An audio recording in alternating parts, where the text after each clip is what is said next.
নন্দবাবুর চিন্তা ভারী, কারণ জানেন দিনকে দিন মাটির নিচে জলের ভাড়ার সংকটে খুব হচ্ছে কি।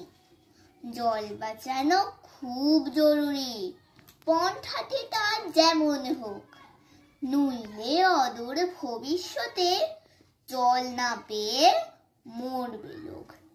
বৃষ্টিবিহীন বর্ষাকালে যখন পড়ে খুব খরা, সবাই বোঝে দরকারি খুব জল অপচয় রোধ করা।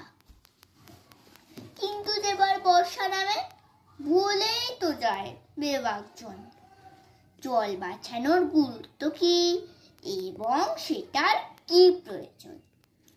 নন্দবাবু ভাবেন এসব, লোককে ডেকে বুঝিয়ে যান এবং তিনি শীতের দিনে স্নান না করে জল বাঁচান। নমস্কার।